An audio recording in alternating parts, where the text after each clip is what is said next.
दोस्तों, मेरे देश में प्यार करना एक अपराध है। हमारे देश का कोई भी लड़का किसी भी लड़की को प्रपोज करता है तो वह लड़की प्रपोज रिजेक्ट कर देती है। तभी कुछ लोग आकर मुझे उठा कर ले जाते हैं और एक बदमाश लड़के के पास खड़े कर चले जाते हैं। देखो लड़की, तुम मुझे पसंद हो। ये क्या बोल रहे हो तुम? लेकिन मैं तुम्हें प्रपोज नहीं कर सकता। यह कानूनन अपराध है। मुझे अपराध नहीं करना है। तुम्हें बस करना कुछ भी नहीं है। तुम्हें दिन भर मेरे साथ रहना पड़ेगा, जिससे लोगों को यह लगेगा कि तुम मेरी सिक्योरिटी हो और किसी को कुछ शक भी नहीं होगा। मैं तुम्हारे साथ दिन भर रहने के लिए तो तैयार हूँ, लेकिन मुझे इसके बदले मिलेगा क्या? मैं फ्री में कुछ भी नहीं करती। कर देना छोटी बात। गार्ड जल्दी से ऊपर आओ। अरे बाप रे, इतने सारे पैसे, मैं तो तैयार हूँ। बोलो कब से तुम्हारे साथ रहना है? इतने पैसे के लिए तो मैं तुम्हारा पॉटी भी साफ कर दूंगी। दोस्तों, उसके बाद मैं पैसे लेकर वहाँ से चली आती हूँ और अगले दिन से इस लड़के के साथ रहने लगती हूँ। उसको मैं बच्चों की तरह ख्याल रखती हूँ। अरे ये तुम्हारे पैर में क्या हुआ है? वो मैं आपके लिए जूस लेकर आ रही थी, तभी आपका मैसेज में पढ़ने लगी तो एक गाड़ी आकर मुझे टक्कर मार दी। पैर में चोट लगने से थोड़ा सा मचक गया है। चलो ठीक है, आओ मैं तुम्हें घर छोड़ देता हूँ। उसके बाद वह लड़का मुझे कंधे पर लेकर घर ले जाने लगता है। तभी मुझे पहली नजर में ही प्यार हो गया। दोस्तों, क्या मैंने अपराध किया? आप लोग ही बताओ।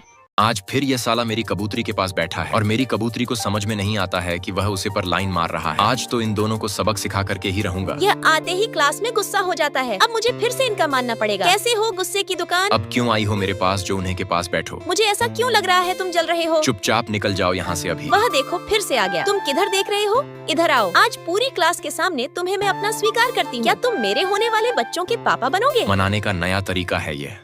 दोस्तों, मेरे देश में हर लड़कियों के पास एक जादू है। अगर कोई भी लड़की अपने बॉयफ्रेंड का खर्चा खुद उठाएगी तो उसके बैंक अकाउंट में पड़े हुए पैसे डबल हो जाते हैं। दोस्तों, मैं जैसे ही बिल को पे करती हूँ तो अकाउंट में पड़े हुए पैसे डबल हो जाते हैं। उसके बाद मैं अपने बॉयफ्रेंड के लिए मॉल से शॉपिंग करके लाती हूँ। उसे मैं जैसे ही कपड़े देता हूँ फिर से पैसे डबल हो जाते हैं। अरे तुम क्यों बिल पे कर रहे हो? मैं हूँ ना, मैं तुम्हारा बिल पे कर देता हूँ। रिया, तू सच सच बता, तेरे पास इतने सारे पैसे आ कहाँ से रहे हैं? कहीं तूने अपना बॉयफ्रेंड तो नहीं बना लिया? अरे ऐसा कुछ नहीं है, वह तो बस मेरी सैलरी आई थी, उसी को खर्च कर रही हूँ। मुझे पता है रिया, तुम झूठ बोल रही हो। भगवान करे ये झूठ सही हो जाए। दोस्तों, उसके बाद मैं एक दिन बैंक अकाउंट में पैर हुए पैसे को देखते हुए खुशी से जा रही थी। तभी मेरी नजर मेरे बॉयफ्रेंड पर पड़ता है। रिहान, ये लड़की कौन है? ये मेरी नई गर्लफ्रेंड है। तुमसे काफी खूबसूरत है। रिया, अब तुम्हें वह बात नहीं रही। रिहान, तुमने मुझे धोखा दिया। अब तुम बदसूरत होती जा रही हो और तुमसे अब मेरा मन भी भर गया था। सुन ले लड़की, आज के बाद तू इसके आसपास भी मत दिखना। ये आज से मेरा बॉयफ्रेंड है। दोस्तों, उस दिन से मेरा लड़कों पर से भरोसा ही उठ गया। उस दिन ऐसा लग रहा था कि मेरा इस दुनिया में कोई है ही नहीं।